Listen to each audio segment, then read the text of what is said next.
এই ছেলে, তোমার ঘরে মা বোন নাই? আর আমি তোমার ম্যাডাম, আর তুমি কিনা আমার কোমরে হাত দাও? তোমার লজ্জা করে না? এই কথা শুনে আমি কথা বলার ভাষা হারিয়ে ফেলছি। আর এই কথা শুনে আমার মুখটা কালো হয়ে গেল।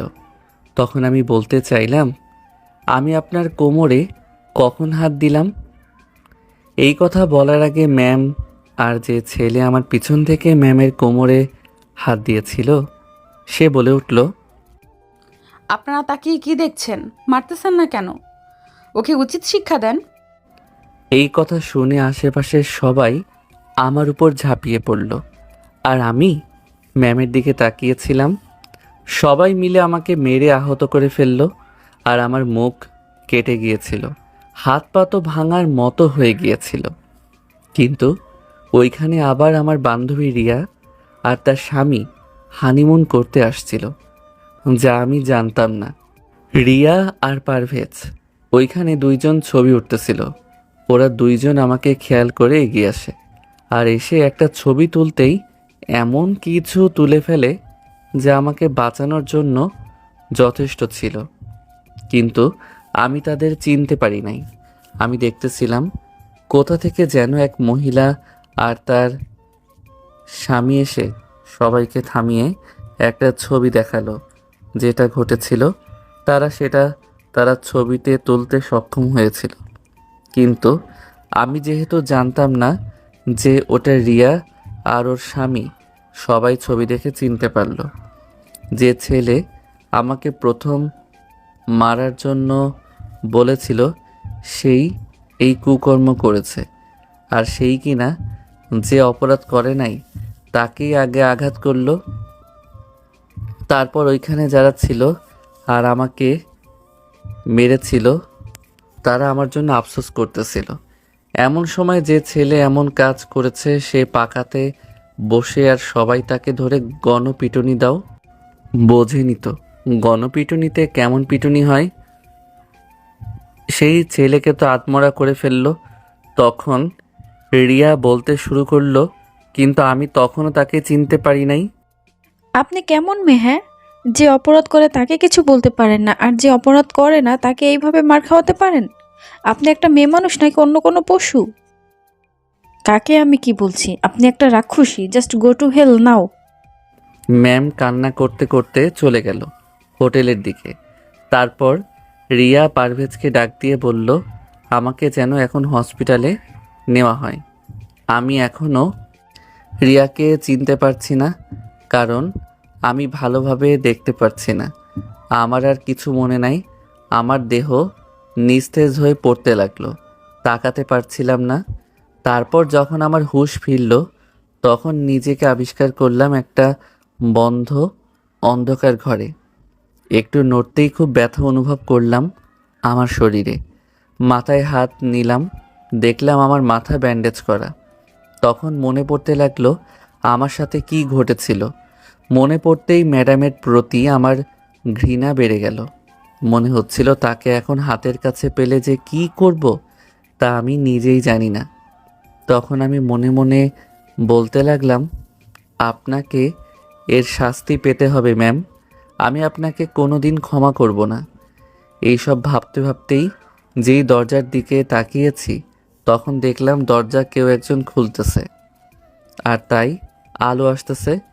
তখন আমি ভাবতে থাকলাম আমাকে এখানে কে আনলো, আর যারা আমাকে ওই মারের হাত থেকে বাঁচিয়েছে তারা কে।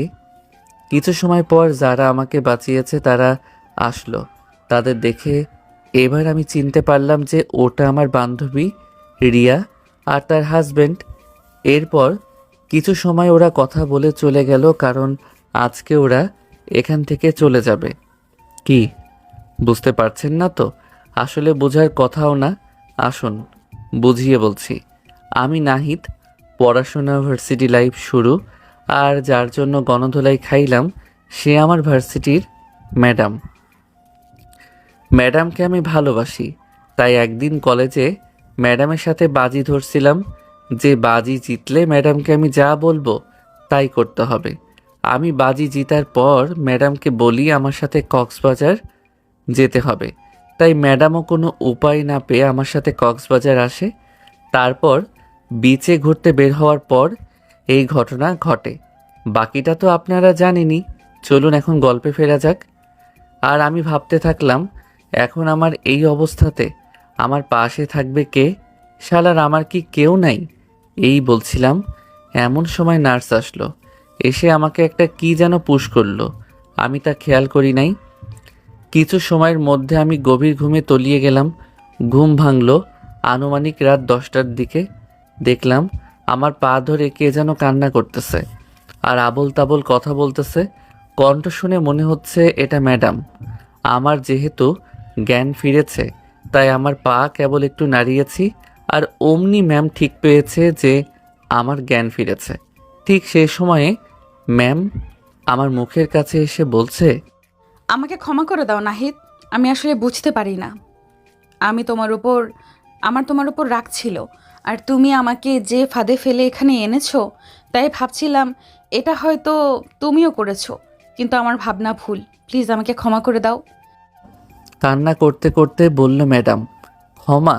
আর আপনি নিজের বিবেকের কাছে প্রশ্ন করেন যে আপনি যে কাজ করেছেন তার কি ক্ষমা পাওয়া যায়? আমি জানি আমি যা করেছি তার কোনো ক্ষমা নেই, তাও তুমি আমাকে ক্ষমা করো নাহিদ। আপনার কি কোনো কমন সেন্স নাই যে আমার সাথে এক ঘরে থাকলো একটা ছেলে, তাও কিছু করলো না? সেই ছেলের যদি আপনার উপর লোভী থাকতো, তো শেয়াল কুকুরের মতো আপনার ক্ষত বিক্ষত করে খেতে পারত। কি সে তা কিছুই করে নাই? তাহলে সে কি জন্য আপনার পেটে হাত দিবে? আপনার কি এইটুকু মনে হয় না?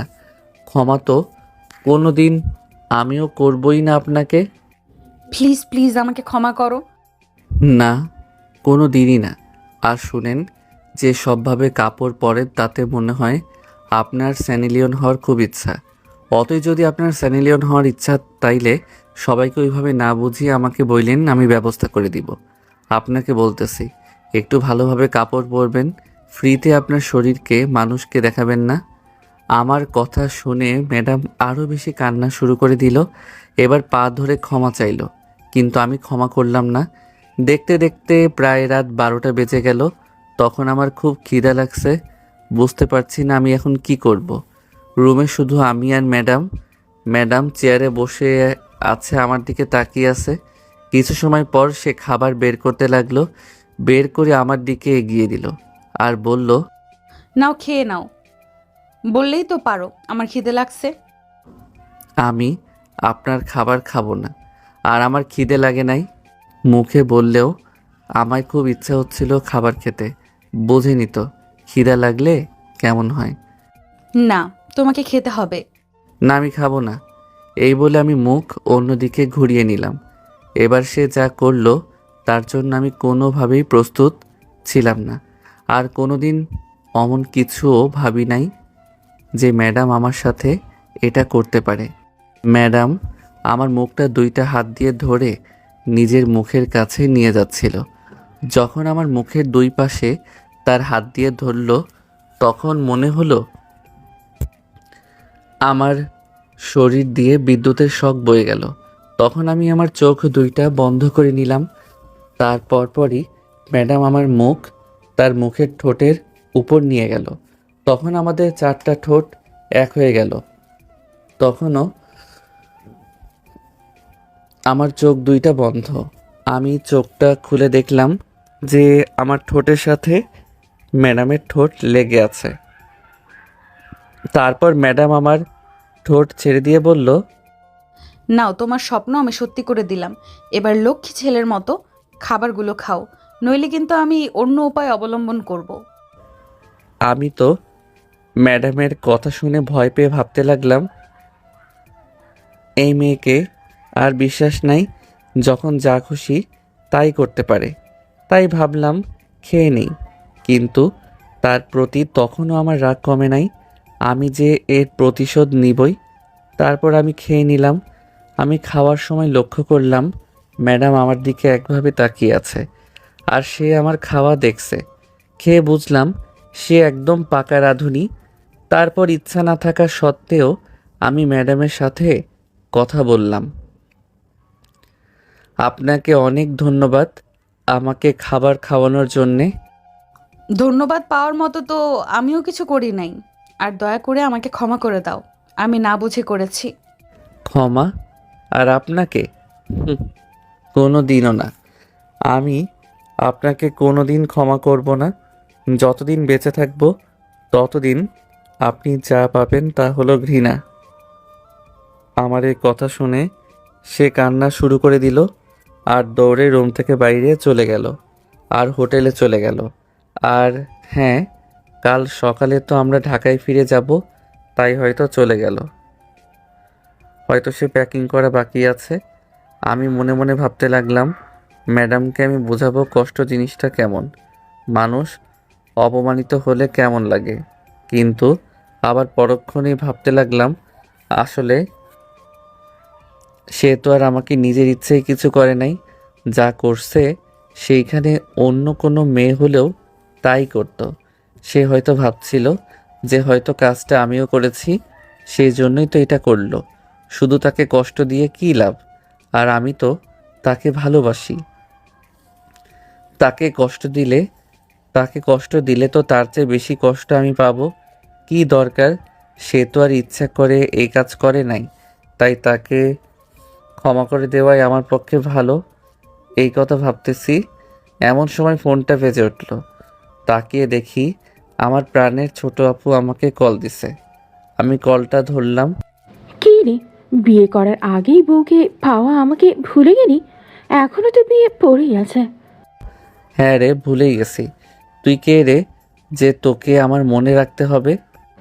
কি বললি তুই? আমি তোর কেউ না? না, তুই আমার কেউ না, মজা করে বলতেছি। এখন তো আমি পর হয়ে যাবই। তুই তো তোর প্রেমিকাকে পেয়ে গেছিস, এখন কি আর আমার কথা মনে থাকে? আমার কথা শুনে আপু কেঁদে ফেলছে।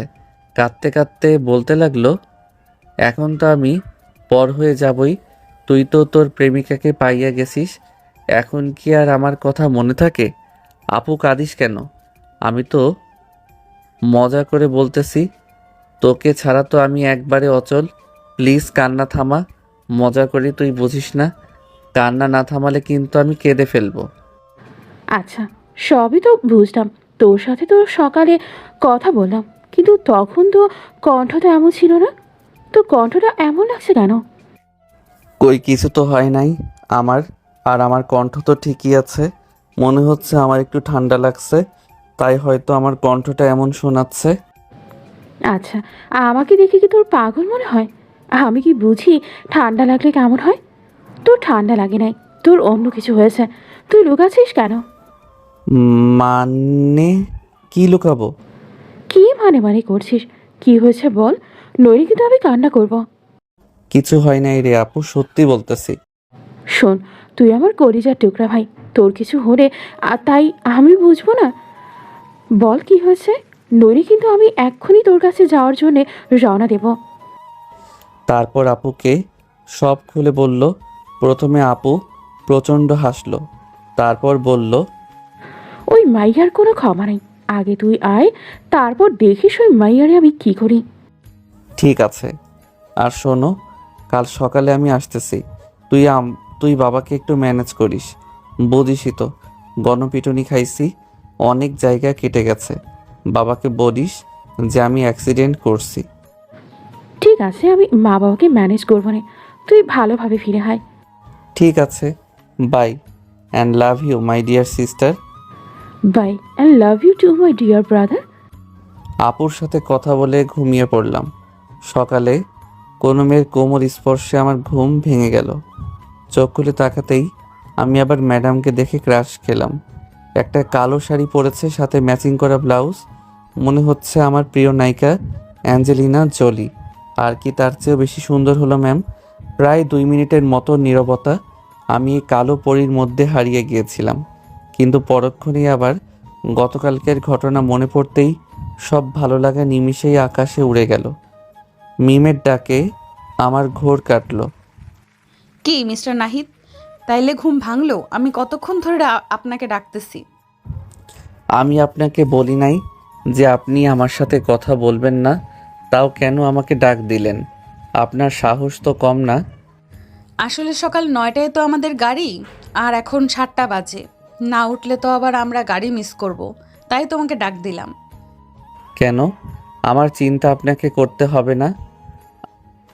আমার চিন্তা আপনাকে করতে হবে না, আমার চিন্তা আমি নিজেই করতে পারবো। তুমি অসুস্থ তাই? একদম চুপ। আমার সাথে ন্যাকামো করবেন না, বুঝলেন? আমি এই বলে গোসল করতে গেলাম, আর আগ চোখে তাকালাম, সে আমার দিকে তাকিয়ে আছে আর তার চোখ দিয়ে পানি পড়ছে। তারপর আমি খুঁড়িয়ে খুঁড়িয়ে হেঁটে গোসল করতে গেলাম। তারপর গোসল করে রেডি হচ্ছি, তখন আবার ম্যাডাম গোসল করে বের হলো কালো রঙের একটা শাড়ি পরে। আপনারা তো জানেনই যে আমার কালো কাপড়ের উপর আমার দুর্বলতা। আমি ম্যাম দেখে আবারও ক্রাশ খেলাম, কারণ ভেজা চুলে একদম টাইটানিক মুভির রোজের মতো লাগছিল, যা দেখে আমার বুকের ভিতর আবার ব্যথা করা আরম্ভ করলো। কিছুক্ষণ পর আমি আমার চোখ সরিয়ে নিলাম, কারণ আমি চাই না ম্যাডাম আমার এই অবস্থা দেখুক। তারপর ম্যাম রুম থেকে বের হয়ে গেল, তখন আমি আমার কাজে আবার মন দিলাম। আমি রেডি হয়ে বসে আছি, এমন সময় ম্যাডাম আসলো খাবার নিয়ে। তখন আমার উদ্দেশ্যে বলল, দয়া করে আমার উপর রাগ করে খাবার খাওয়া বাদ দিও না। কে বলল আমি খাবার খাবো না? এই খাবারের টাকা আমি দিয়েছি। রাতে অমন করলে তাই আর কি বললাম। ঠিক আছে, আমি খেয়ে নিচ্ছি। এরপর আমি খাবার খাওয়া শুরু করলাম। আর আর চোখে দেখলাম যে ম্যাডাম ড্রেসিং রুমে বসে সাজা শুরু করলো। দেখলাম তার গলার হারটার হুক লাগাতে পারছে না। অনেকবার চেষ্টা করলো কিন্তু পারলো না। এর মধ্যে আমার খাবার খাওয়া শেষ হয়ে গেছে, তাই উঠে গিয়ে আমি তার পিছনে গিয়ে হাঁটু গেড়ে বসলাম। এতে অবশ্য আমার একটু কষ্ট হচ্ছিল, কিন্তু তাও গিয়ে বসে হাতের মধ্যে আমার হাতের 2টা আঙ্গুল ঢুকিয়ে দিলাম। আমি খেয়াল করলাম আমার হাত তার হাতের মধ্যে রাখতেই সে তার চোখ বন্ধ করে ফেললো। হয়তো আমার স্পর্শে তার অন্যরকম অনুভূতি লাগলো। তারপর আমি হুক দুটো লাগিয়ে দিলাম। অবশ্য আমার রাগ হচ্ছিল তার উপরে, কারণ এত বড় একটা মেয়ে, যার আজ বিয়ে হলে কালকে একটার মা হবে, সে কিনা নিজের গলায় একটা মালা লাগাতে অন্য একজনের সাহায্য লাগে। সে কি আদৌ একজন মেয়ে?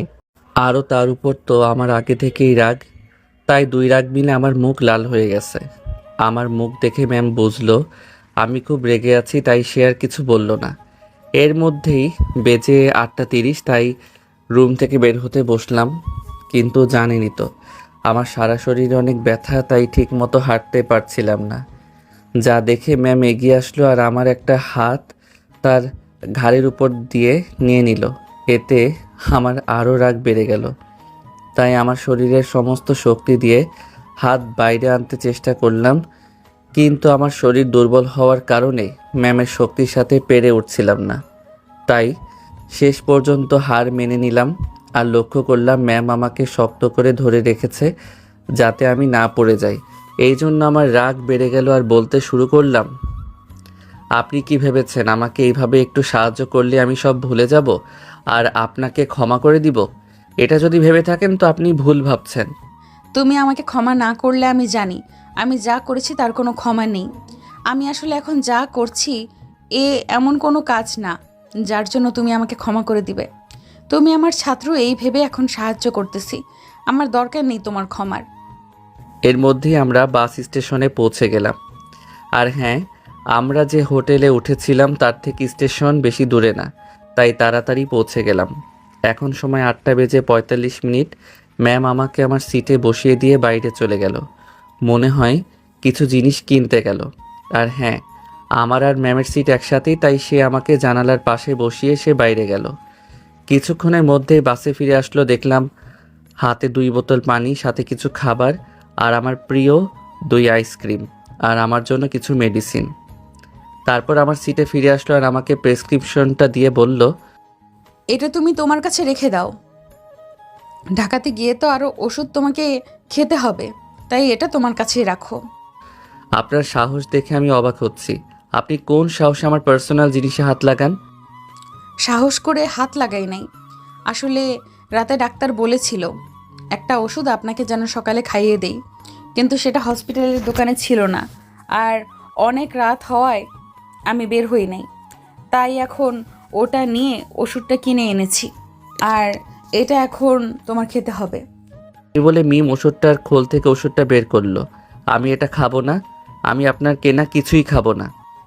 তুমি না হয় এই টাকাটা আমাকে দিয়ে দিও। ঠিক আছে, তাইলে খাওয়া যেতে পারে।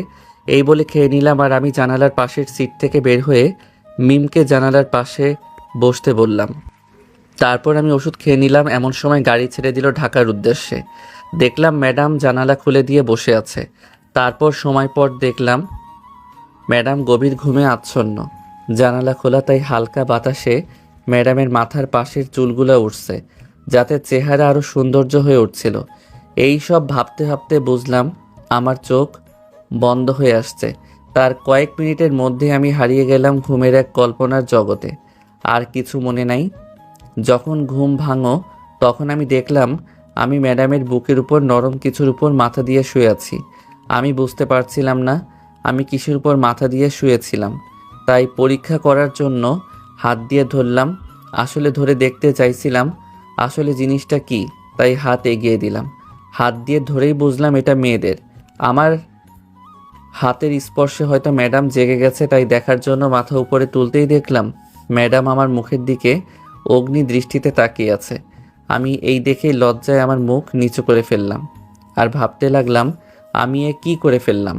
আর আল্লাহর কাছে প্রার্থনা করতে লাগলাম, প্লিজ গড ফরগিভ মি, আমি এটা বুঝে শুনে করি নাই। একটা প্রবাদ বাক্য আছে না, যেখানে বাঘের ভয় সেখানেই সন্ধ্যা হয়, এটা কি সত্য না হয়ে পারে?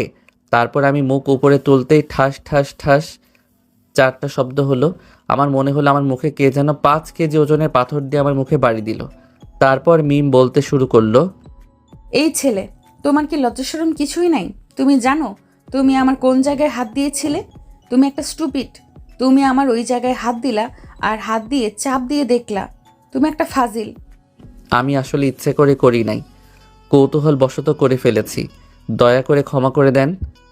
ক্ষমার তুমি জীবনেও না। আমি আসলে ইচ্ছে করে চাপ দেই নাই। সম্পূর্ণ বলার আগেই চুপ, বেহায়ার নির্লজ্জ, খারাপ কাজ করে আবার চিৎকার করে বলছো। তুমি কি বড় হবা না? তুমি আমার সব নিয়ে নিলা। এখন আমার কি হবে? আমাকে আর কেউ বিয়ে করবে না, আমার কেউ মায়েরা লাও। এই বলে ম্যাম কান্না করা শুরু করে দিল।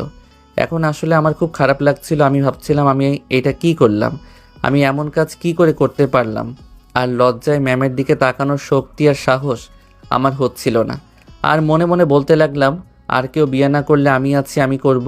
কিন্তু সময় পর আমরা চলে আসলাম। তারপর গাড়ি থেকে নামতেই দেখলাম ভাইয়া গাড়ি পাঠিয়ে দিছে। তারপর গাড়ি নিয়ে ম্যাডামকে তার বাসায় নামিয়ে বাসায় চলে আসলাম। বাসায় এসে বাসার সবার সাথে খাওয়া দাওয়া করে রুমে এসে শুয়ে পড়ি। তারপর আমি আস্তে আস্তে আমার চোখ বন্ধ করতে লাগলাম। একসময় ঘুমের জগতে হারিয়ে গেলাম। সকালে পল্লবের ফোনের শব্দে ঘুম ভেঙে গেল। কলটা ধরলাম। কি রে দোস্ত, তুই কই তাড়াতাড়ি ক্যাম্পাসে আয়, নাইলে তোর নায়িকা আমাদের ভাবি চাকরি চলে যাবে। হোয়াট? কী সব আবল তাবল কথা বলতেছিস শালা? তোর ভাবির চাকুরি চলে যাবে কেন? অত কিছু জানি না, তাড়াতাড়ি তুই আয়, নইলে কিন্তু সব শেষ। আচ্ছা, তুই দপ্তরের কাছে যা আর আমার কথা বল, দেখ উনি সব বলবে। তারপর তুই আমাকে কল করে বল। এদিকে ম্যাম সকালে কলেজে যায়। এমন সময় একটা মিটিংয়ে তাকে ডাকা হয়। সে যায়। এমন সময় সভাপতি বলে ওঠে, আপনাকে আমাদের এই কলেজে আর রাখা হবে না, আপনাকে বরখাস্ত করা হবে। কিন্তু কেন স্যার? আমার কি অপরাধ? কারণ আপনার মতো একটা নষ্টা মেয়ে যদি আমাদের এই কলেজে রাখি, তাহলে আমাদের কলেজের সম্মান চলে যাবে। আপনার কথা ঠিক বুঝলাম না স্যার। যে মেয়ে তার লজ্জা শরম কবর দিয়ে তার একজন ছাত্রের সাথে 3 রাত কাটাতে পারে, তার মতন মেয়েকে আমাদের কলেজে রাখা হবে না। এই কথা শুনে ম্যাম কিছু বলার ভাষা হারাই ফেলে। তার চোখ বেয়ে পানি পড়তে থাকে আর মনে মনে নাহিদের গোষ্ঠীকে শ্রদ্ধা করতে থাকে। কিন্তু এই কথার কোনো কিছুই আমি জানি না। এমন সময় আমি রেডি হয়ে ঘরে আসি ফোন নেওয়ার জন্য। এমন সময় পল্লব ফোন করে যা বলে তা শোনার জন্য আমি তৈরি ছিলাম না। আমি পল্লবের কথা শুনে ধপাস করে বসে পড়ি। আমাকে ফোন করে ম্যামের সাথে ঘটে যাওয়া সব কিছু বলে। শুনে তো আমার হাত থেকে ফোন পড়ে যায়। আমি ধপাস করে বসে পড়ি। ওই সময় আমার চারিদিকে অন্ধকার হয়ে যায় আর ভাবতে থাকি একমাত্র আমার জন্যই ম্যামের সম্মানের এই অবস্থা আর তার চাকরি চলে যাওয়ার দিকে আমি এ কাজ কী করে করতে পারলাম? তখন আবার মনে পড়ল ম্যামের কথা। তার চাকরি টাকা দিয়েই ম্যাম আর তার মায়ের কোনো মতে চলতে লাগলো। তার তো আর বাবা নাই। আমি এখন কি করি, কিভাবে ম্যাডামের সম্মান ফেরত এনে দেই, সাথে চাকরিটাও? এমন সময় মাথায় একটা বুদ্ধি আসলো। তখনই পল্লবকে কল করে বললাম, দোস্ত একটা আইডিয়া বল, যাতে ম্যামের সম্মান আর চাকরি এর কোনোটারই ক্ষতি না হয়। হালা, আমার মাথায় এমন কোনো বুদ্ধি আসতেছে না। শালা তুই একটা বলত, তোর দ্বারা কোনো কিছু সম্ভব না। আচ্ছা, আমার কাছে একটা প্ল্যান আছে। আচ্ছা বল দেখি। শোন, আমাদের এমন কিছু করতে হবে যাতে ম্যামের কোনো কিছু না হয়। তাই আমি ভাবতেছি একটা মিথ্যা কাবিননামা বানাইয়া সবাইকে যদি বলি আমার আর ম্যামের বিয়ে হয়েছে, তাই আমরা 3 দিনের জন্য কক্সবাজারে হানিমুন করতে গেছিলাম। তাইলে আর ম্যামের সম্মানের কিছু হবে না, আবার তার চাকুরিরও কিছু হবে না। প্ল্যানটা কেমন বল? মামা, তুই একটা কি বলবো জিনিয়াস। তোর মতো বন্ধু থাকলে কোনোদিন এ প্রবলেমে পড়বো না। কিন্তু দোষ, এটা করলে তুই ভাবছিস পরে কি হবে? পরে যা হবার তাই হবে, ওটা নিয়ে ভেবে কোনো লাভ না। আগের কাজটা আগে করে নেই। শোন, তুই জানিস আমি অসুস্থ, তাই আমার আসতে লেট হবে। তাই তুই রাতুল, আহাদুল, মেঘলা আব্বু, ছোয়া, ফাবিয়া আর তারিনকে ফোন দিয়ে কাজী অফিসে যা। তুই, রাতুল আর আহাদুল আমার পক্ষের সাক্ষী, আর ফাবিয়া, তারিন আর ছোয়া মিমের পক্ষের সাক্ষী। আর মেঘলা আপু অনেক ভালো স্বাক্ষর নকল করতে পারে, তাই সহজেই মিমের স্বাক্ষর নকল করতে পারবে। আর শোন, রাতুলও তো এই বিষয়ে অনেক এক্সপার্ট, তাই রাতুলও আমার স্বাক্ষর নকল করতে পারবে। জানি কাজী সাহেবের প্রবলেম, এই জন্য আলম দাদাকে ফোন করে নিয়ে যাস।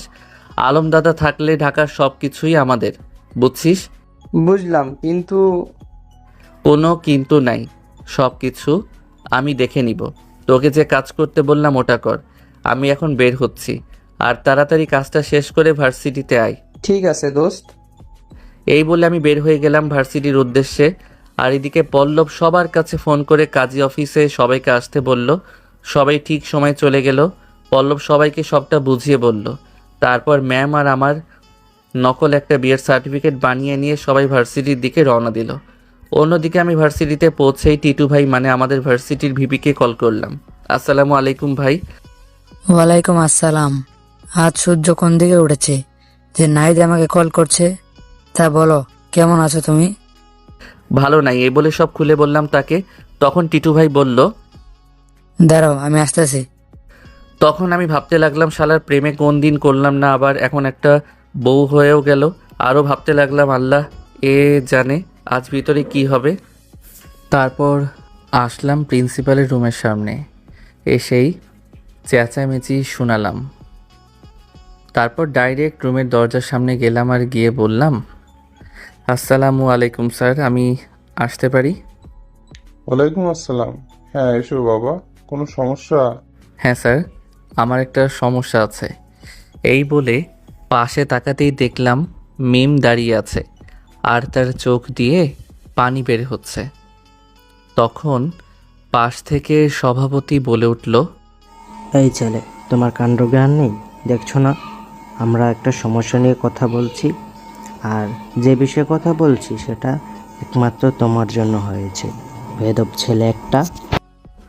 আসলে স্যার তেমন কিছু না, একটু দরকারি কথা ছিল। আর স্যার, আপনারা ম্যামকে এইভাবে অপমান করছেন কেন? আমার এই কথা শুনে ম্যাম আমার দিকে অসহায় দৃষ্টিতে তাকালো। তখন সভাপতি সাহেব বলে উঠলেন, ও তুমি তো নেকা, কিছুই বোঝো না। তুমি আর মিম নাকি কক্সবাজার গিয়েছিলে? হ্যাঁ গিয়েছিলাম। ওখানে কি কি করছো? তা আপনাকে কেন বলতে যাব? বলবে কিভাবে?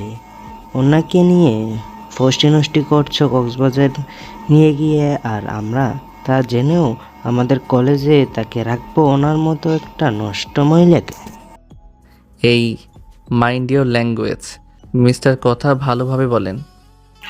একটা কথা আছে না, চোরের মায়ের বড় গলা। যে ফষ্টি নষ্টি করবে কক্সবাজার নিয়ে গিয়ে আবার বড় কথা বলবে, আর আমরা তা জেনেও এমন একটা নষ্ট মহিলাকে আমাদের কলেজে শিক্ষক হিসেবে রাখবো। নষ্ট মহিলা হয়ে আবার তার নাগার আমাদের শাসাতে এসেছে। এই শোরের বাচ্চা, তুই আর একটা বাজে কথা বললে তোর জিহ্বা আমি কেটে ফেলবো। জানিস তোর মাইয়া কি করছে? তার বয়ফ্রেন্ডের সাথে রুম ডেট করছে, আর তা আবার ভিডিও করে তার নাগর ইউটিউবে দিয়ে দিছে, যা ভাইরাল হয়েছে সেই পরিমাণে। তুই আগে নিজের ঘর সামলা, তারপর মানুষের নামে মিথ্যা অপবাদ দিবি। আমার এই কথা শুনে সবাই একদম নিশ্চুপ হয়ে গেছে। তুই জানিস ও কে? কে? She is my wife. কি? শুনতে পারিস নাই? She is my wife. আমার এই কথা শুনে সবাই মনে হলো আকাশ থেকে পড়ল। আর ম্যাম আমার কথা শুনে এমনভাবে আমার দিকে তাকালো, তাতে মনে হলো আমাকে আস্ত গিলে খেয়ে ফেলবে। আর আমাকে উদ্দেশ্য করে কি যেন বলতে বসলো। এমন সময় আমি ম্যাম একটা চোখ টিপ দিলাম। আমার চোখ টিপ দেখে সে হেসে ফেলল। আমি বুঝতে পারলাম ম্যাম আমার অভিনয়টা বুঝতে পারছে। তখন আমার বুকে সম্পূর্ণ সাহস হয়ে গেল।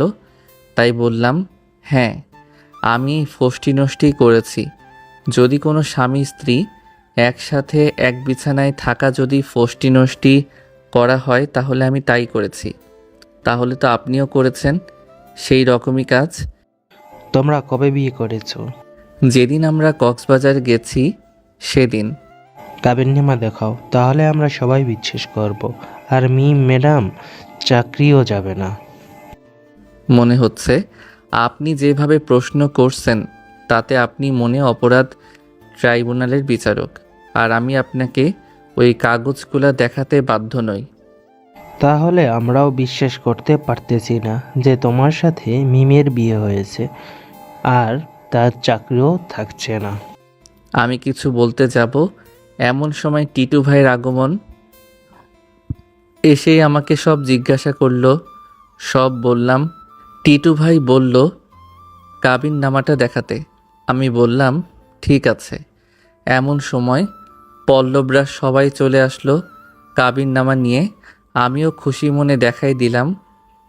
সবাই দেখে তো অবাক হয়ে গেল। সবচেয়ে বেশি অবাক হলো ম্যাম। আমার দিকে ম্যাম এমনভাবে তাকাচ্ছিল তাতে মনে হলো আমাকে একদম খেয়ে ফেলবে। তারপর ওখানে যারা ছিল তারা ম্যামের কাছে ক্ষমা চাইল। সভাপতি সাহেব এসে মিমের হাত ধরে ক্ষমা চাইল। ম্যাম মাফ করে দিল। তারপর আমার হাত ধরে বাইরে নিয়ে আসলো আর বলতে লাগলো, এই ছেলে, তোমার সাথে আমার বিয়ে কবে হলো? আর তুমি মিথ্যা কথা বললে কেন? তুমি জানো এই কথা আমার মায়ের কানে গেলে কি হবে? আমার মা এত কষ্ট পাবে যে বলে বোঝাতে পারবো না। তুমি এটা ঠিক করলা না। একবার ভেবে দেখেন, আমি যদি এইগুলো না বলতাম তাহলে আপনার সম্মান কই যাইতো। সবাই আপনাকে নষ্টা মহিলা বলে অপবাদ দিত। নিজের এই চাকরিটা চলে যেত, তখন কি করতেন? আপনার বুড়ো মাকে নিয়ে তো তখন রাস্তায় নেমে আসতেন। তখন কি করতেন? হ্যাঁ, এই বলে আমি চলে আসলাম। আমি জানতাম না যে আমাদের প্রিন্সিপাল সাহেব আমার বাবার ভালো একজন বন্ধু। তিনি এখানে ঘটে যাওয়া সকল কাহিনী বলার জন্য আমার বাবার কাছে ফোন দিয়েছে। আসসালামু আলাইকুম। ওয়ালাইকুম আসসালাম। কিরে, কেমন আছিস? আর আজ সূর্য কোন দিকে উঠেছে যে বিশ্ববিদ্যালয়ের শিক্ষক আমাকে ফোন করেছে? ভালো আছি মিস্টার খান সাহেব। আর আজ সূর্য পূর্ব দিক থেকে উঠেছে। তা তুই কেমন আছিস? তোর স্বভাবটা এখনো পাল্টাস নাই। আগেও আমাকে খান সাহেব বলতি, এখনো বলিস। আমি ভালো আছি। তুই কি ফ্রি আছিস? তোর সাথে একটু গুরুত্বপূর্ণ কথা ছিল। তুই তো আমাকে ভুলেই গিয়েছিস যে তোর সিদ্দিকুর রহমান নামে কোনো বন্ধু আছে। হ্যাঁ, আমি ফিরে আছি। এই একটা কথা বললি, তোকে তাই কোনোদিন ভোলা যায়? তুই হলি আমার জিগারের দোস্ত। যদি অতই আমাদের বন্ধু ভাবতি তাহলে ছেলের বিয়েতে আমাদের দাওয়াত দিতি। কি? আমার ছেলের বিয়ে? বড় ছেলের তো অনেক আগে বিয়ে দিছি। আর ছোট ছেলে তোর বিশ্ববিদ্যালয়ে পড়তেছে। দেখ, মজা করবি না। তোর ছোট ছেলে মানে নাহিদকে বিয়ে দিলি।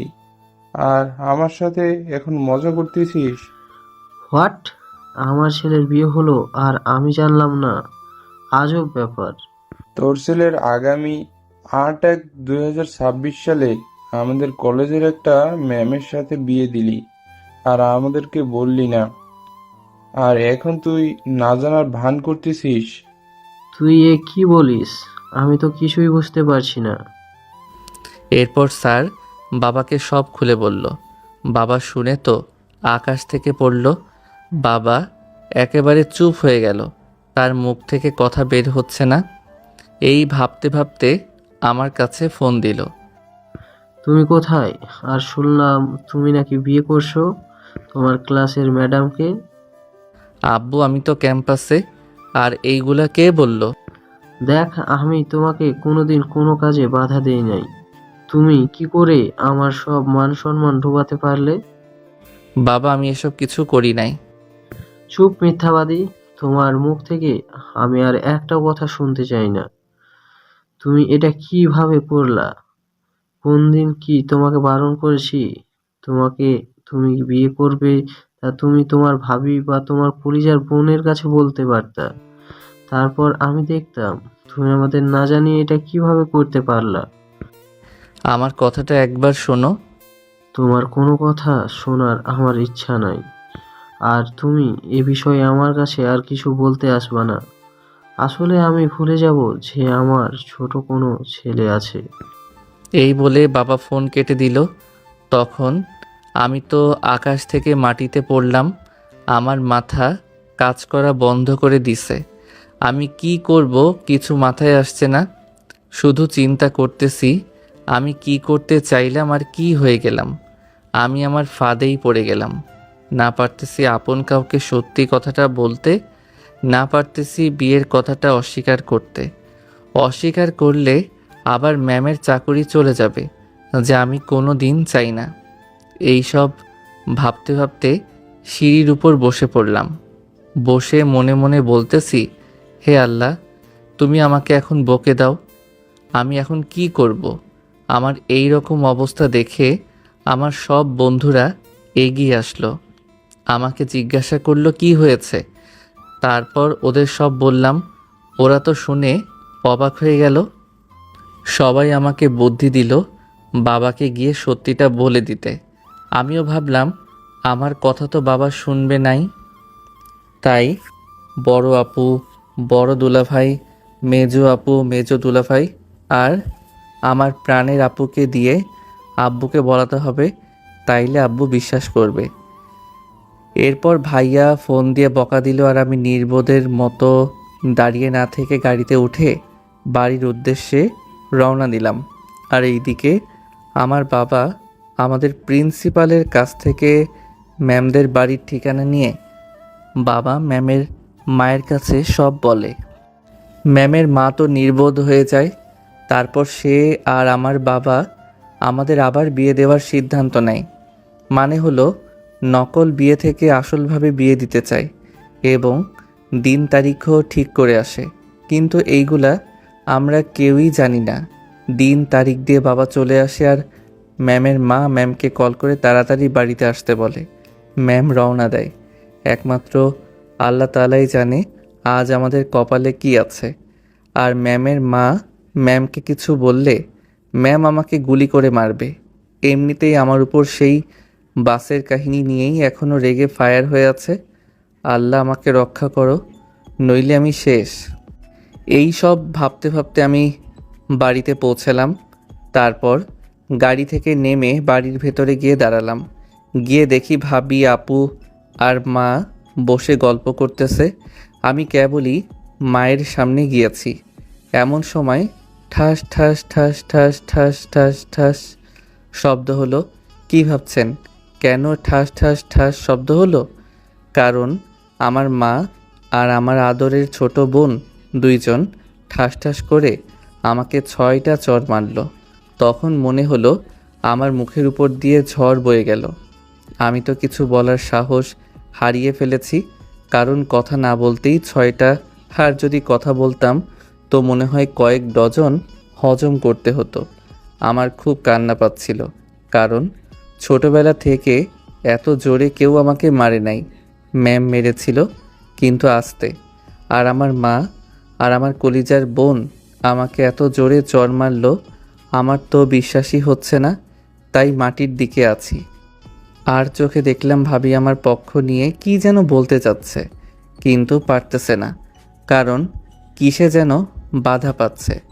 এমন সময় মা বলতে শুরু করলো, একদিন মনে করতাম তুই আমার সন্তান, তাই আমি গর্বিত। আর আজ মন বলতেছে তোর মতো কুলাঙ্গারকে জন্ম দিয়ে আমি সবচেয়ে বড় ভুল করেছি। তোর লজ্জা করলো না এমন একটা কাজ করতে? তুই আমাদের সম্মানকে নিলামে তুলে দিলি, এতে তোর গা একটুও কাঁপলো না? নিজে এখন পড়াশুনো করিস, বাবা ভাইয়ের টাকায় একদিন অফিসে যেতে বললে লাখ সাহেব পারবে না। আবার সে বিয়ে করেছে, তাও আবার তার থেকে 3 বছরের বড় একটা মেয়েকে। তোর লজ্জা করলো না এমন একটা কাজ করতে? মা আমার কথাটা একবার শোনো, তারপরে আমাকে যে শাস্তি দিবা আমি তা। আমাকে ধমক দিয়ে থামিয়ে মা বলতে লাগলো, চুপ কর কুলাঙ্গার, তোর কথা আমার শুনতে মন চাচ্ছে না। তুই বল, তোর জীবনে যা চেয়েছিস তার কোনো কিছুকে কি আমি বা তোর বাবা কি তা অপূর্ণ রেখেছি? তুই বিয়ে করবি ভালো কথা, তুই আমাকে কিংবা তোর ভাবিকে বলতে পারতি যে তোর বিয়ে করার দরকার, তোর বিয়ের বয়স হয়েছে, তাইলে আমরা তোকে সেই মেয়ের সাথেই বিয়ে দিতাম। তুই কেন আমাদের না জানিয়ে বিয়ে করলি বল? আমি বিয়ে করি নাই। মা আমাকে আবার ঠাস ঠাস করে 2টা চড় মেরে দিল। আমি চড় খেয়ে মুখে 2 হাত দিয়ে দেখে রাখলাম। তখন মা আবার বলতে শুরু করলো, বল, আমাদের সাথে তো প্রতারণা করলি, এখন আবার আরেকটা মেয়ের জীবন নষ্ট করতে চাচ্ছিস? তোর মায়ের সাথে মিথ্যে বলতে তোর লজ্জা করছে না, বেয়াদ্দপ ছেলে? এই বলে মা কান্না করতে করতে উপরে চলে গেল। তারপর আপু ও আম্মুর মতো সেম ব্যবহার করলো। তারপরও অনেক কষ্ট করে বুঝিয়ে বললাম, আপুও বুঝলো। তারপর আপু আমাকে ঘরে রেখে কি যেন আনতে গেল, বলে গেল না। এইদিকে ম্যাম বাড়িতে এসে দরজায় নক করলো। ম্যামের মা এসে দরজা খুলে দিয়ে ভিলেন মার্কে একটা হাসি দিয়ে ম্যামকে ঘরে ঢুকতে দিল। ম্যাম তার মায়ের মুখ দেখেই বুঝলো যে কিছু তো গড়বড় অবশ্যই আছে, নইলে তার মা এই ভিলেন মার্কে হাসি দিত না। এই ভাবতে ভাবতে ম্যাম তার ঘরের ভিতরে ঢুকলো। এমন সময় ম্যামের মা ম্যামকে জিজ্ঞাসা করলো, তোর থেকে এমনটা আশা করি নাই। এই বলে ম্যামের মা ম্যামকে কয়েকটা ঠাস ঠাস করে থাপ্পড় মেরে দিল। ম্যাম মুখে হাত দিয়ে করুণার দৃষ্টিতে তার মায়ের দিকে তাকিয়ে আছে, আর ম্যামের চোখ দিয়ে টপ টপ করে পানি পড়তেছে। আমি কি করেছি যে তুমি আমাকে মারলে? তুই আমাকে জিজ্ঞাসা করতেছিস? নির্লজ্জ মেয়ে, তোকে নিয়ে আমি গর্ব করেছিলাম, আর তুই আমার মুখে চুনকালি মেখে দিলি। তোর থেকে আমি এটা আশা করি নাই। আমি তো তোমার কথা কিছুই বুঝতে পারছি না, আর আমি কি করে তোমার সম্মান মাটিতে মিশিয়ে দিলাম? ন্যাকা, কিছু তুমি বুঝো না, তাই না? তোর লজ্জা করছে না? যা করেছিস তা আবার তুই তীরমার মুখ থেকে শুনতে চাইছিস? এতটা নিচে নেমে গেলি কবে? মা আমি কি করছি বলবা তো? তোর লজ্জা করছে না এটা বলতে? প্লিজ অ্যাটলিস্ট বলো আমি কি করছি। ঠিক আছে, তুই আমাকে না জানিয়ে বিয়ে করেছিস।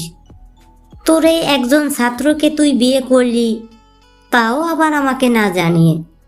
মা এসব কিছুই করি নাই, ও আমার চাকরি বাঁচানোর জন্য মিথ্যা বলছে। তোর কোনো কথাই আমি শুনতে চাই না। ওই ছেলের বাবা এসেছিল আজ। মঙ্গলবার আগামী শুক্রবার তোর আর ওই ছেলের মানে নাহিদের বিয়ে। এই কথা শুনে তো ম্যাম রেগে ফায়ার, আর মনে মনে বলতেছে, নাহিদ তোমাকে আমি গিলে খাবো, তোর জন্য আমার এখন বিয়ে করতে হবে। মা আমি এখন বিয়ে করব না। কি বললি তুই? বললাম আমি এখন বিয়ে করতে পারবো না। তুই বিয়ে করবি আর তোর বাপও বিয়ে করবে। ঠিক আছে, তাহলে বাবাকে ফোন করে আসতে বলি, আর বলি মা তোমাকে আবার বিয়ে দিবে। তুই না খুব বেয়াদব হয়ে গেছিস। তুই যা করেছিস তাতে আবার বিয়ে করবি না? এমনিতেও তো আমাদের মান সম্মান মাটিতে মিশিয়ে দিয়েছিস, যাও বা আবার একটু আছে, তাও কি তুই মাটিতে মেশাতে চাচ্ছিস? তুই পালিয়ে বিয়ে করেছিস, একবার জানাস নাই, আর এখন আমরা দুই পরিবার মিলে তোকে আর নাহিদকে বিয়ে দিব, আর তুই বিয়ে না করার জন্য নাটক করছিস। আমি কোনো নাটক ফাটক করছি না, আর আমি বিয়ে করি নাই, ওটা মিথ্যা কথা। তুই বিয়ে করিস নাই, তাইলে ওই কাবিননামা কি মিথ্যে? আর তোরা যে কক্সবাজারে গিয়ে একই ঘরে একই বেডে থেকে আসলি, ওটাও কি মিথ্যে? তোকে আমি চিনি, তুই বিয়ে না করে কোনোভাবেই একই বেডে থাকতি না। আমি জানি না নাহিদ কিভাবে ওই কাবিননামা বানাইছে। তুমি বিশ্বাস করো আমি বিয়ে করি নাই, আর আমি ওর ম্যাডাম হয়ে যদি ওকে বিয়ে করি তাহলে সবাই আমাকে নিয়ে কি ভাববে? আর ওর থেকে আমি কমপক্ষে 3 বছরের বড়। দেখ, নাটক করবি না, তোর বিয়ে এখানেই হচ্ছে, ব্যাস এটাই ফাইনাল। আর তুই সেটা আগে ভাবিস নাই যে তুই এর থেকেও 3 বছরের বড়? এই বিষয় বাদ, কালকে থেকে ছুটি নিবি, আর 3 দিন পর তোর বিয়ে, তাই সব কিছু গুছাতে হবে। এই বলে ম্যামের মা ম্যামের কাছ থেকে চলে গেল, আর ম্যাম হা করে ম্যামের মায়ের যাওয়ার দিকে তাকিয়ে রইল। আর ম্যাম মনে মনে বলতে লাগলো, শালার নাহিদ, তোর সাথে তো আমার বিয়ে হচ্ছেই, কোনোভাবে তো আর আটকাতে পারবো না। তোর জন্য এত তাড়াতাড়ি আমাকে বিয়ে করতে হচ্ছে, তাও আবার আমার থেকে 3 বছরের জুনিয়র আর আমার ছাত্রকে। একবার বিয়ে হয়ে তোর বাড়িতে যায় নেই, তারপর তোকে বোঝাবো কত ধানে কত চাল। তোরে আমি বোঝায় দিব বিয়ে করলে কেমন লাগে, আর সেটা যদি হয় আমাকে, তাহলে তো কোনো কথাই নেই। আর তোকে আমি এমনভাবে জ্বালাবো যে তুই 7 জন্মে বিয়ে করার শখ মিটে যাবে, আর তোকে এত কষ্ট দিব যে তুই আমাকে ছাড়তে বাধ্য হবি, যাতে আমি আবার তখন আমি এখনকার মতো চলতে পারি। এই বলতেছে আর রাগে ফুলতেছে। আর এদিকে আমি বসে আছি আর ভাবতেছি ম্যাম আমাকে কি করবে, এমনি আমার উপরে রেগে আছে ওই গাড়ির ঘটনার জন্য। এমন সময় আপু আসলো বরফ নিয়ে। 8-9টা থাপ্পড় খেয়ে মুখ লাল হয়ে গেছে, তাই আপু বরফ লাগিয়ে দিচ্ছে। আর আপুর দিকে তাকিয়ে দেখলাম আপু হাসতেছে। কী রে আপু, মুচকি মুচকি হাসতেছিস কেন, কাহিনী কি? তুই বুঝবি না। তুই বললেই বুঝবো, বল দেখি কি কাহিনী। আমার একমাত্র ছোট ভাইয়াটার বিয়ে, আর আমি খুশি হব না? কি, আমার বিয়ে এই বয়সে? হ্যাঁ, তোমার বিয়ে। নিজে যখন পালিয়ে বিয়ে করেছিলে তখন মনে ছিল না যে তোমার বিয়ের বয়স হয়নি? এখন সামলাও। আমি বিয়ে করব না। আর মেয়ে কে? বিয়ে তো তোকে করতেই হবে, যেমন ভুল করেছিস এখন সেটা শুধরা। আর মেয়েটা কে হতে পারে তুই তো ভালো করেই জানিস, মেয়েটা হলো তোর ম্যাডাম। শুনে তো আমি খুব খুশি, কারণ হাজার হলেও জীবনের প্রথম ক্রাশ, তাকে কি ভোলা যায়? কিন্তু পরক্ষণেই মনে পড়ে গেল আমার সাথে ঘটে যাওয়া মিমের সব কথা। মনে পড়তেই আমার মুখ কালো হয়ে গেল। তাও আমি ভাবতে লাগলাম যা হবার হবে, তাও যে আমার স্বপ্ন পূরণ হবে। এমন সময়ে আমার ফোনটা বেজে উঠল। তাকিয়ে দেখি আমার হবু বউ ফোন দিছে। আমি চিনতে পেরেও না চেনার ভান করে, হ্যালো, আসসালামু আলাইকুম। ওয়ালাইকুম সালাম। কে বলছেন আপনি? তোর জম, তোকে আমি লবণ লাগিয়ে গিলে খাবো। হেই মিস, সাবধানে কথা বলুন, পরিচয় দেন, নইলে কিন্তু ভালো হবে না। তুই কি করবি আমায়? আমি তোকে মারতে পারি, এমন অবস্থা করব যে তুই তোর বাবার নাম ভুলে যাবি। আর আমি কে তাই না? শোন তাহলে আমি কে। আমি হলাম সেই মেয়ে যে তোর কারণে তাকে বিয়ে নামক বাঁধনে ধরা পড়তে হচ্ছে। তোরে আমি কোনোদিন ক্ষমা করব না। আমি তোমার কাছে দোষ করেছিলাম, যার জন্য তুমি আমার মায়ের কাছে, তোমার ফ্যামিলির কাছে কলেজের শিক্ষকদের কাছে আমাকে ছোট করলে। আমার আজ যা অবস্থা এজন্য শুধুমাত্র তুমি দায়ী। আসলে ম্যাম, আমি এসব ভেবে কোনো কাজ করি নাই। তাহলে তুমি কী সব ভেবে কাজ করছিলে? আসলে আপনার চাকরিটা চলে যাচ্ছিল, তাই আমি ভাবছিলাম আমি এই কাগজটা দিলে হয়তো আপনার চাকরিটা যাবে না। আর আপনার নিয়ে যে অপবাদ ক্যাম্পাসে ছড়িয়েছে সেটা আর কেউ খারাপ ভাববে না। আর শুনেন, আমার জন্যে আপনার কিছু হয় নাই। আপনি আমার সাথে বাজি ধরেছিলেন, আর আপনি সেই বাজিতে হেরে গিয়েছিলেন, যার জন্য আপনি আমার সাথে কক্সবাজার গিয়েছিলেন। কিন্তু আপনি আমার প্রাপ্য সব কিছু দেন নাই, বরং আপনার জন্য আমাকে একদিন হাসপাতালে থাকতে হয়েছে। আর তুমি আমার সাথে কিছু করো নাই।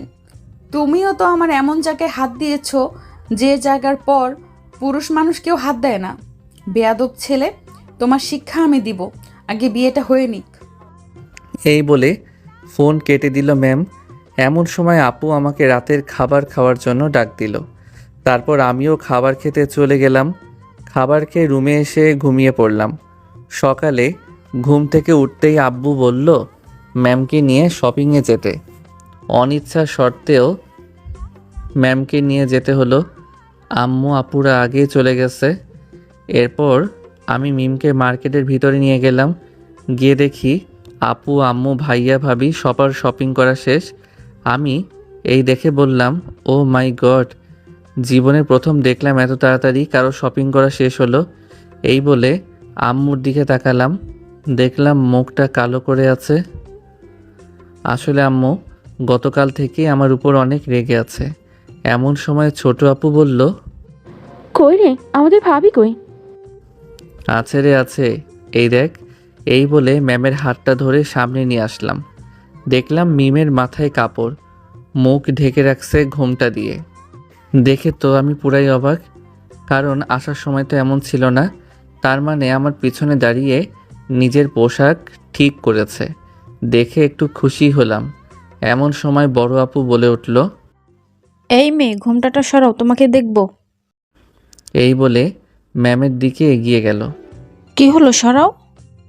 আমার লজ্জা করে। এই কথা শুনে আমি মনে মনে বললাম, ভূতের মুখে আবার রাম রাম। এবার আপু ম্যামের তোয়াক্কা না করে নিজে ঘুমটা সরাই দিল। দেখলাম ম্যাম চোখ বুজে রয়েছে। সবাই ম্যামের দিকে হাঁ করে তাকিয়ে আছে। দেখলাম আম্মুও হাঁ করে তাকিয়ে আছে।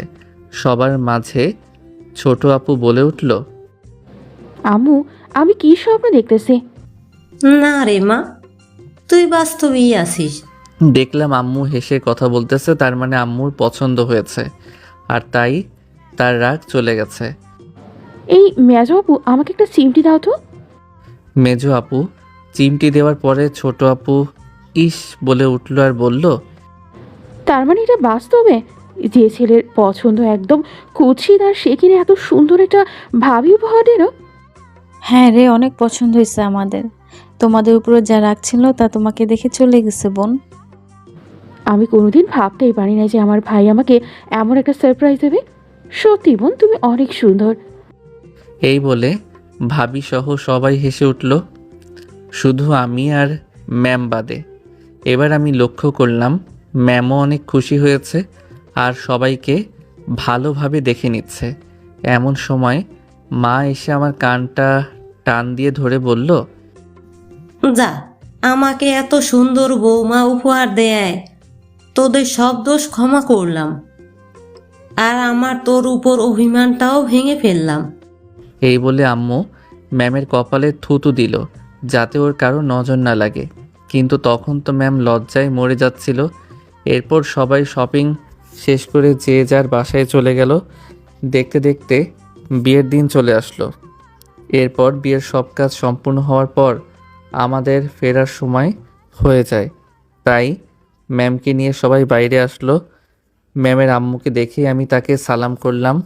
ম্যামের মা আমাকে বলল, বেঁচে থাকো বাবা।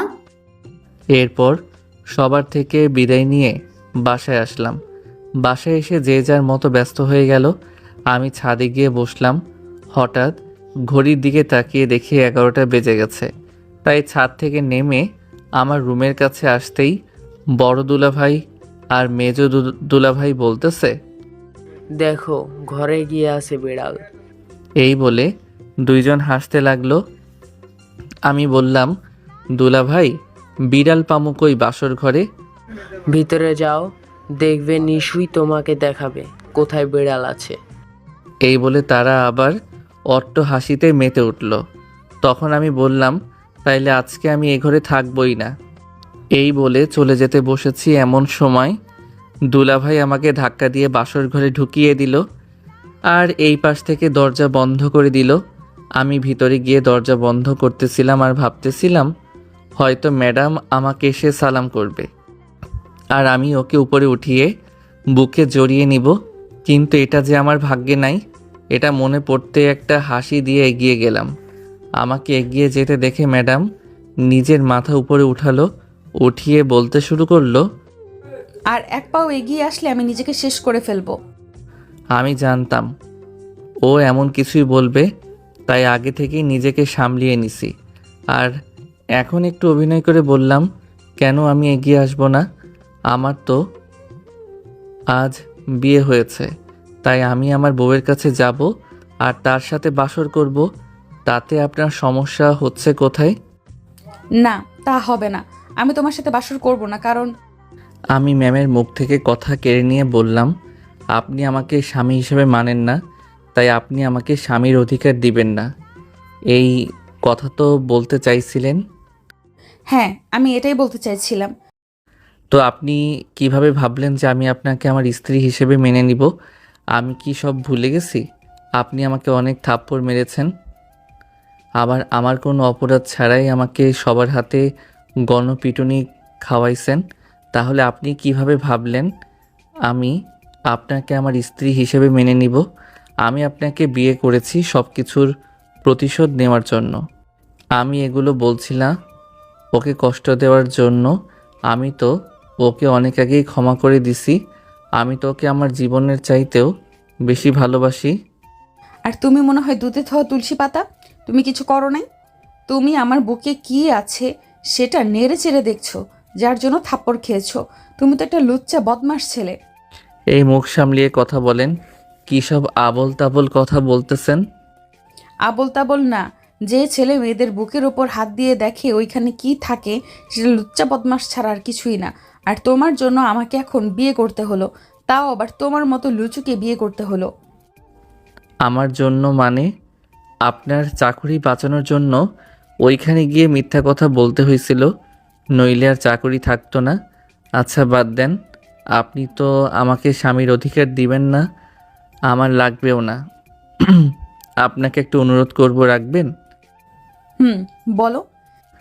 আসলে বাইরের কাউকে বুঝতে দিও না আমাদের মধ্যে স্বামী স্ত্রীর কোনো সম্পর্ক নেই, আর আমার ফ্যামিলির সবার সাথে ভালো ব্যবহার করো, এটাই চাই। ঠিক আছে, কিন্তু বিনিময়ে আমি কি পাবো? প্রত্যেক দিন খাটে শুবেন আর আমি সোফায়। এই বলে আমি সোফাতে শুতে গেলাম আর ম্যাম ফ্রেশ হতে চলে গেল ওয়াশরুমে। আমি একটা বালিশ নিয়ে সোফায় শুয়ে শুয়ে ভাবতেছি, চাইছিলাম কারো ভালো করতে, কিন্তু কি হয়ে গেল, বাবা মা ভাই বোন সবাই আমাকে ভুল বুঝে কত বাজে বাজে কথা বলল, আর যার জন্য এত কিছু করলাম সেই আমাকে অপরাধী ভাবে। যেদিন আমি থাকবো না সেদিন সবাই বুঝবে। এই ভাবতে ভাবতে চোখ দিয়ে কয়েক ফোঁটা পানি বের হলো, আর এর মধ্যে দরজা খোলার ঠক ঠক শব্দ শুনে নিজের চোখ মুছে স্বাভাবিক হয়ে শুয়ে রইলাম। ম্যাডাম ওয়াশরুম থেকে বের হলো, একটা কালো সালোয়ার পরে, যা দেখে আমি চোখ ফেরাতে পারলাম না। একদম পরীর মতো লাগতেছে। কিছু একটা বলতে যাব, এমন সময় মনে পড়ে গেল আমার তো কিছু বলার অধিকার নাই, কারণ সে তো আমাকে স্বামী হিসেবে মানেই না। তাই মনের কথা মনে রেখে চুপ করে রইলাম, শুধু মুগ্ধ হয়ে হাঁ করে ম্যামের দিকে তাকিয়ে আছি। আমাকে ম্যাম এমন অবস্থায় দেখে বলল, মশা ভেতরে চলে যাবে।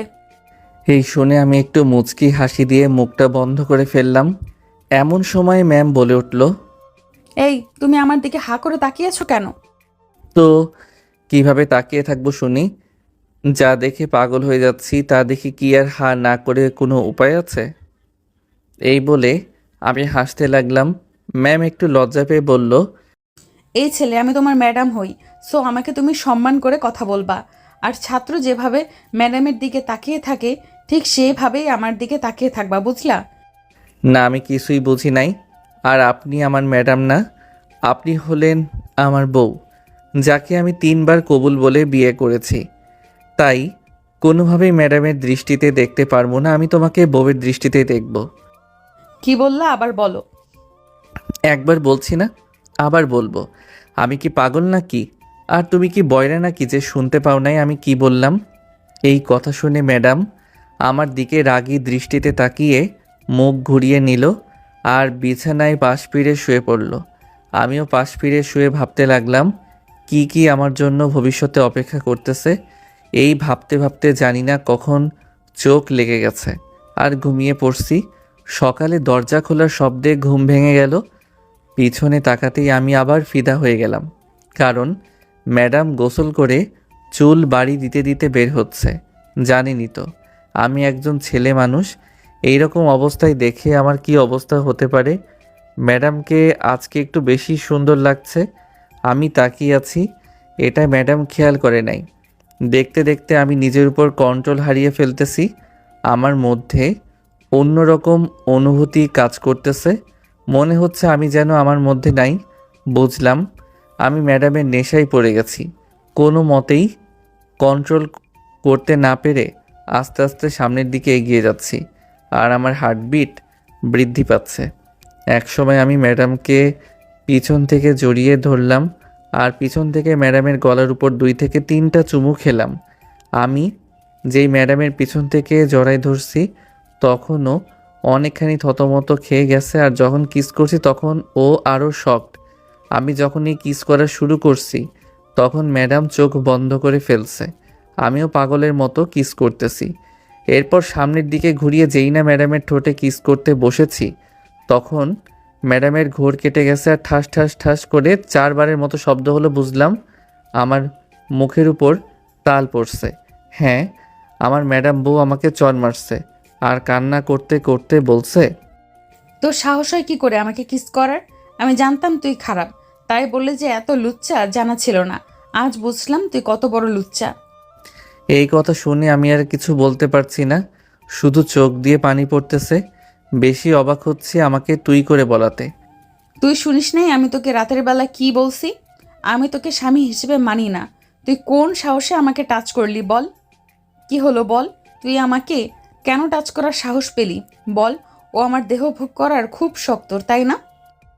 আমি কিছু বলতে যাব এমন সময় আমার মুখ থেকে কথা কেড়ে নিয়ে বলল, আয়, আজ তোকে এটাও দিয়ে দিব। বলে শরীর থেকে কাপড় ফেলে দিয়ে বলল, আয়, সব নিয়ে নে, আয় আয়। এই বলে কান্না করতে লাগলো, যা দেখে নিজের কাছে নিজেকে খুব ছোট মনে হলো। ম্যাম চোখ বুজে কান্না করতে লাগলো। আমি এগিয়ে গিয়ে শাড়ির আঁচলটা উঠিয়ে দিয়ে ফ্রেশ হতেই ওয়াশরুমে চলে গেলাম। আয়নায় তাকিয়ে দেখলাম আমার মুখের উপর 10টা আঙুলের ছাপ বসে গেছে। এটা দেখে চোখ দিয়ে পানি বের হয়ে গেল। আমি শাওয়ারটা ছেড়ে দিলাম আর চিৎকার করে কাঁদতে লাগলাম। আর ভাবতে লাগলাম আমাকে ও এতটা খারাপ ভাবে, আমি এতটা খারাপ ছেলে যে আমি ওকে ভোগ করার জন্য বিয়ে করেছি। তারপর ঠিক করলাম আমি ওকে কোনোদিন টাচ করব না। আমি ওকে খুব শীঘ্রই মুক্তি দিয়ে দিব। আমি তো জাস্ট কয়টা কিস করছি তার জন্য আমার সাথে এমন ব্যবহার করবে ভাবতে পারি নাই। আমি তো ওর স্বামী হই, ওর উপর তো আমার সব অধিকার আছে। আর ভাবতে পারছি না, শুধু নিজের উপর নিজের ঘৃণা হচ্ছে। আমি খুব খারাপ, তাই না? একদিন দেখবেন এই খারাপ ছেলেকে পাওয়ার জন্য আপনি পাগল হয়ে যাবেন। একটু কথা বলার জন্য সারাদিন ওয়েট করবেন, কিন্তু আফসোস সেদিন আপনি আমাকে আর পাবেন না। এই ভাবতে ভাবতে গোসল করে বের হলাম।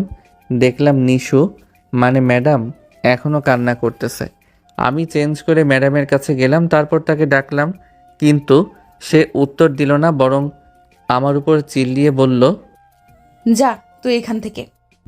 আমি আসলাম না, তার দিকে অপরাধীর মতো তাকিয়ে থাকলাম আর বলতে লাগলাম, আই এম সো সরি, আসলে আমি বুঝতে পারি নাই, তাই এটা করে ফেলছি। দয়া করে ক্ষমা করে দেন। আমি আর কোনো দিন এমন করব না। আসলে আমি নিজের উপর কন্ট্রোল হারিয়ে ফেলছিলাম, তাই এমন হয়ে গেছে।